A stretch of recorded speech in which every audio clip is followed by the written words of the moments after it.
Assalamualaikum warahmatullahi wabarakatuh. Selamat pagi anak-anakku semua. Bagaimana kabar kalian? Semoga sehat dan selalu dalam lindungan Allah Subhanahu wa ta'ala. Anak-anakku, hari ini kita akan belajar pesan surat Al-Kautsar. Sebelum kita mulai pelajaran, marilah kita bersama berdoa. Bismillahirrahmanirrahim. Rabbi zidni ilma warzuqni fahma waj'alni minas sholihin. Amin. Anak-anakku semua, sebelum kita belajar materi pesan dari surat Al-Kautsar, sebaiknya kita baca dulu ya surat Al-Kautsar bersama-sama. Bismillahirrahmanirrahim. Inna a'tainakal kautsar fasholli lirabbika wanhar. Inna syani'aka huwal abtar. Anak-anak pintar sekali. Anak-anak, Al-Kautsar adalah sebuah sungai yang ada di dalam surga. Al-Kautsar artinya nikmat yang banyak. Kata Al-Kautsar diambil dari ayat yang pertama. Surat Al-Kautsar terdiri dari berapa ayat anak-anak? Pintar sekali. Surat Al-Kautsar terdiri dari 3 ayat. Surat Al-Kautsar termasuk golongan surat Makkiyah. Karena apa anak-anak? Pintar. Karena surat Al-Kautsar diturunkan di kota Mekah. Adapun surat Al-Kautsar turun sesudah surat Al-Adiyat dan termasuk surat yang ke-108 dalam Al-Quran. Anak-anak tahu nggak kenapa sih kok Allah menurunkan surat Al-Kautsar? Iya, Allah menurunkan surat Al-Kautsar sebagai penghibur hati Nabi Muhammad setelah putranya Qasim meninggal dunia. Surat ini menganjurkan kita untuk selalu beribadah kepada Allah Subhanahu wa ta'ala dan berkurban sebagai bentuk rasa syukur kita atas nikmat yang telah diberikan kepada kita semua. Adapun pokok-pokok isi surat Al-Kautsar adalah ayat yang pertama. Pesan dari ayat yang pertama adalah Allah Subhanahu wa ta'ala telah melimpahkan nikmat yang banyak kepada kita semua.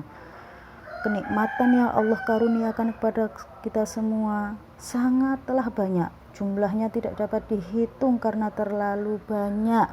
Misalnya, kita diberi nikmat sehat. Dengan sehat kita bisa menikmati makanan yang lezat. Benar apa bukan?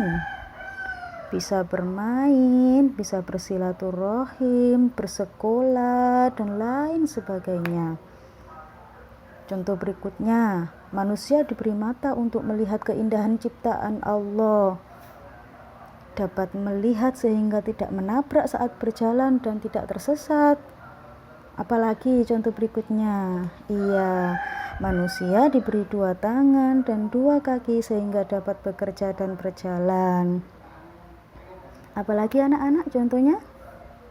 Allah menciptakan matahari dapat memberikan cahaya terang menyinari dunia sehingga dunia ini menjadi hidup, dan banyak lagi nikmat yang Allah berikan kepada kita semua.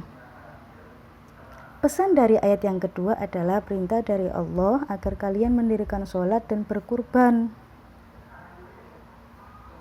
Maksudnya apa sih? Maksudnya kita harus mensyukuri nikmat itu dengan cara rajin beribadah, tekun melaksanakan sholat, puasa, mengeluarkan zakat, dan bersedekah. Juga beramal soleh membantu orang yang susah, seperti menyembelih binatang, kurban, dan membagikan kepada fakir, miskin. Anak-anak ada yang tahu nggak kapan sih waktunya kita menyembelih hewan kurban? Pintar, yaitu pada hari raya Idul Adha pada tanggal 10 Dzulhijjah dan hari Tasyrik, yaitu 3 hari setelah hari raya Idul Adha. Adapun pesan dari surat Al-Kautsar ayat yang ketiga yaitu Nabi Muhammad SAW akan mempunyai pengikut yang banyak sampai hari kiamat. Maksudnya apa? yaitu Nabi Muhammad SAW akan mempunyai nama yang baik di dunia dan di akhirat, tidak sebagaimana yang dituduhkan pembenci-pembencinya. Adapun Rasulullah SAW menjadi manusia yang paling sempurna dan memiliki kedudukan di sisi seluruh makhluk, berupa tingginya pujian kepadanya, banyak pembela dan pengikutnya. Dari pelajaran di atas dapat kita simpulkan bagaimana sih sikap kita ketika mendapat nikmat yang banyak. Pintar ya, sikap kita yaitu harus selalu bersyukur apabila mendapatkan nikmat. Demikian materi pelajaran dari saya. Semoga anak-anak dapat memahami materi di atas dengan baik. Selamat belajar ya anak-anak. Tetap jaga kesehatan. Terima kasih. Wassalamualaikum warahmatullahi wabarakatuh.